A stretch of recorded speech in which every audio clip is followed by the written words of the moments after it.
Welcome back to the Triple Crown Champ, back like I never left. And today we are talking about Friday Night SmackDown. So let's get into it. We start the show with a great spot, one that I've always loved, the week-long fight. So the idea came about a very long time ago. I can't remember if it was WCW or it was NWA that had it, but the idea of when the broadcast of the show ends, two wrestlers are enthralled in an absolute barn burner of a fight. They can't stop. No one can stop them. The referees can't stop them. Security can't stop them. Backroom staff can't stop them. And the show goes off the air in the middle of a fight. Now, the next week when the show comes back on the air, with the same exact two competitors enthralled in the same exact fight. It gives the audience the impression that the fight has taken an entire week and they haven't stopped. They didn't even have food. They just fought straight for a week. Great spot. As I've always said before, Scotsman versus Samoan. What could go wrong? Love it. Love this idea. I am so gripped for this match. As I said, this match and the Jelly Roll match, two matches that I'm absolutely looking forward to. But you knew what we had once you saw Drew McIntyre with taped fists. The car crashed into each other, the T-bone, the smashed windscreen. Oh, it was an absolutely great spot. And a lot of that was done before the show came on the air, so it gave you the idea of absolute chaos. Your mind did a lot of the work, and then they just had to fill in the blanks with their work. Absolutely amazing work. Loved that. For the whole show, they were fighting. You see what I mean by the week-long fight and the whole show. It's absolutely fantastic. That was absolutely well thought out, good thinking, and it was a technique that hasn't been used for quite some time. So let's look at the the new tag team champions, who are Damian Priest and R-Truth, who won the tag team title from the MFTs. Now, I am glad, I'm kind of glad that the MFTs have lost the belt. I like the aesthetic of them all, but I don't like the idea of them holding on to the tag team titles. I would like to see a proper tag team hold on to the titles, which oddly enough isn't R-Truth and Damian Priest. However, I believe they're transitionary. So I believe two things were happening within that match, which was unique. I believe they were obviously setting up for the Wyatt Six family versus the MFTs family. Sorry, I was about to say Wyatt Six twice. The MFTs versus the Wyatt Six, both family versus family at WrestleMania. That's clear. They're leaning towards that. And to do that, I guess it's a little bit more umbrage if the Wyatt Six the Wyatt Six cost the MFTs the title and so forth. There's more bitterness. The MFTs obviously still have the lantern of the Wyatt Six, which, it is what it is. It is what it is. It is what it is. It brings so much more emotionality to that feud. I believe what we're also doing is putting the tag team titles on R-Truth and Damian Priest, because they may not necessarily hold on to it for long. They are transitionary champs to move the belt onto another tag team. That's logical thinking to me, but the WWE seems to be fond of putting two singles competitors and making them tag team champions instead of using the breadth of tag teams that you have. You have the Wyatt Six, you have Fraxium, you have the Motor City Machine Guns, you have the Street Profits, you have all these tag teams that you could possibly put the tag team titles on. But no, let's put it on R-Truth and Damian Priest.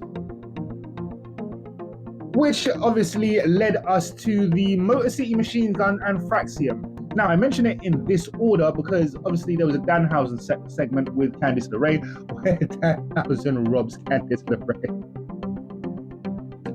It was funny. It was very funny. But in any case, I see the ability to make a storyline here with Fraxium. Not so much Fraxium, but more the Motor City Machine Guns. Maybe Fraxium can be the ones to hold the title next. They win a match against Priest and R-Truth or something like that. But better yet still, it looks like they are building something with the machine guns, with the Motor City Machine Guns. I don't agree with it. What it looks like is they're going to split up the Motor City Machine Guns. Now, the Motor City Machine Guns can operate singularly. They have before, because they've had a long storied career as a tag team, and at periods during that tag team, I remember this specifically, Alex Shelley has been injured and Chris Sabin has been injured. So I remember a period of time where Chris Sabin, if I'm not mistaken, was with TNA before Alex Shelley. He was he might have been the inaugural. He has won an NXT tag team title before, singles, and held it and did well. He is held, if I'm not mistaken, he is held at X Division as well. Now, these were both periods of time where Alex Shelley was either not with the company or Alex Shelley was injured. And then vice versa also happened. Chris Sabin got injured and Alex Shelley was on the roster for a best part of a year by himself.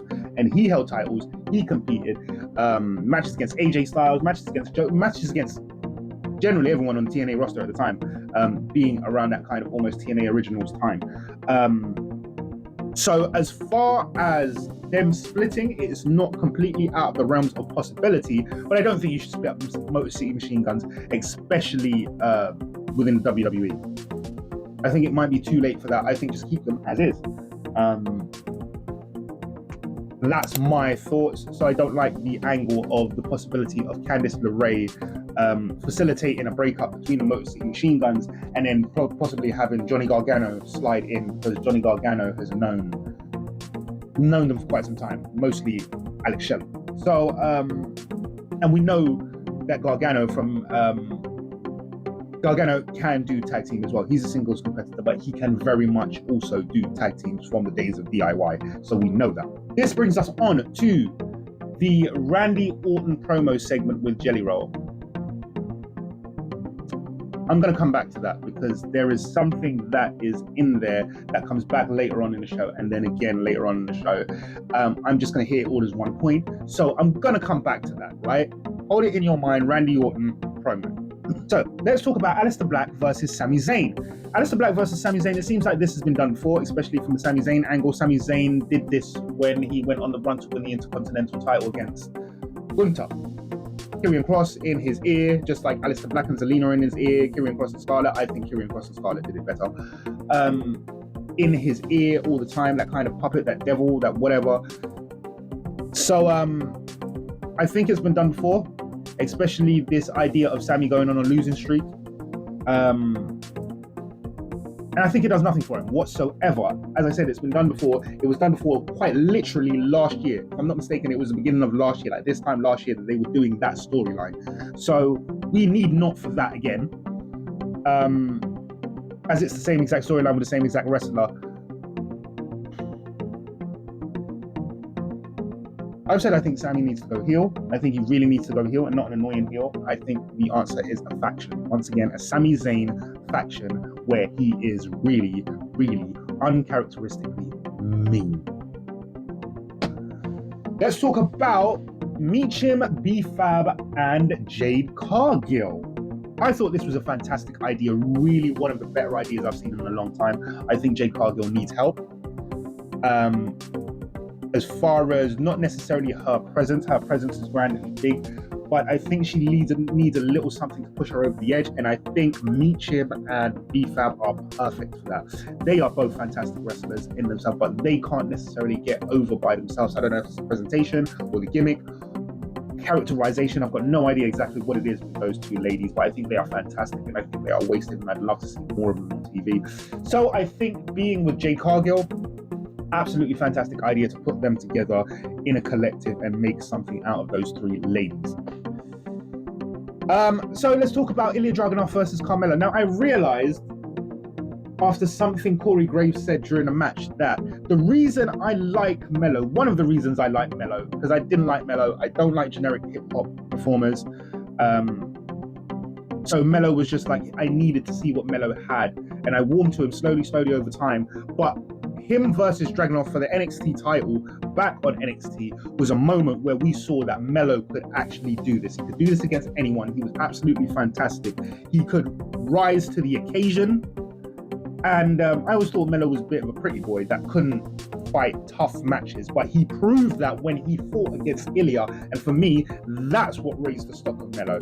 So the idea that they should put Mello and Ilya together on the main roster to have more great matches, to sell both of them, is absolutely fantastic. I love it. If only Ilya would win more of them though. So, but Ilya and Hayes together, fantastic job. Good idea to put them together.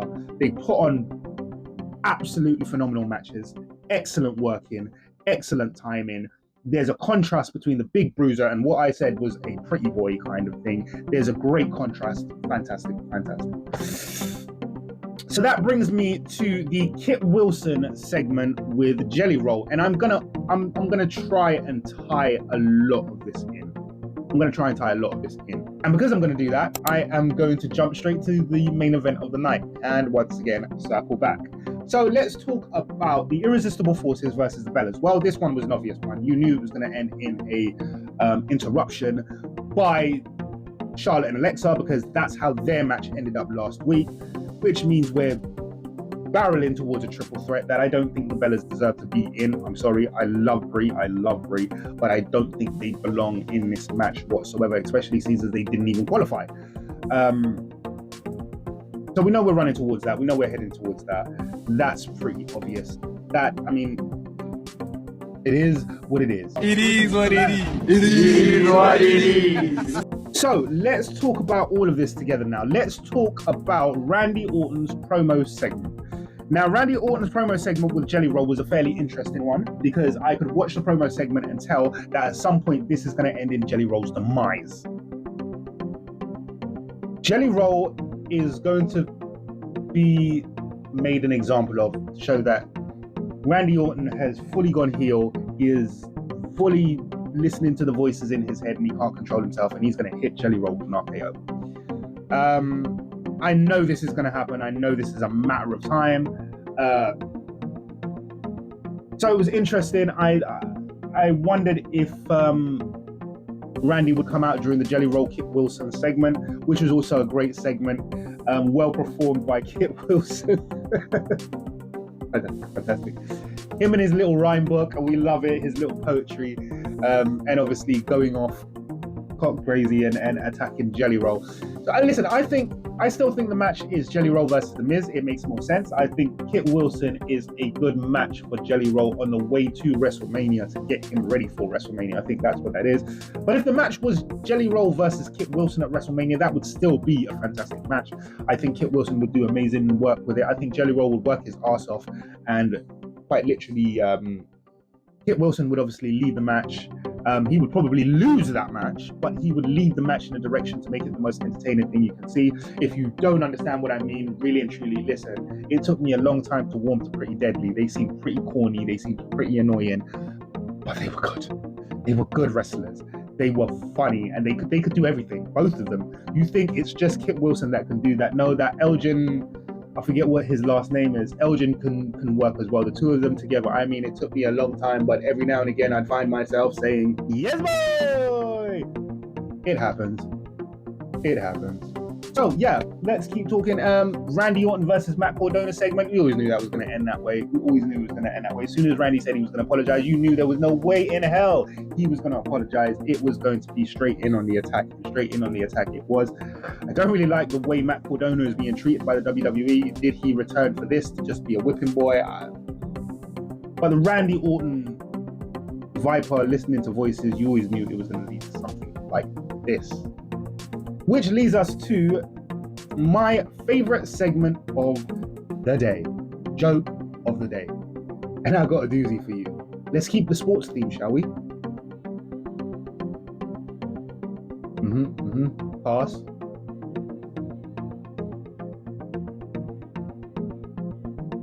Oh, touch.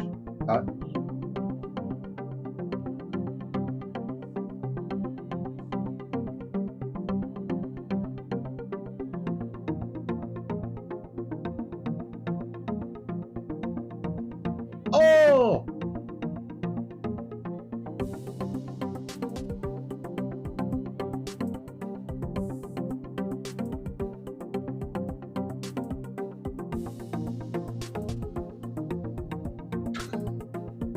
He got the ball. Two of them. If you like the content, please hit like, subscribe, hit the notification button. It lets you know when I'm uploading next. And until then, I have been the Triple Crown Champ. See you next time.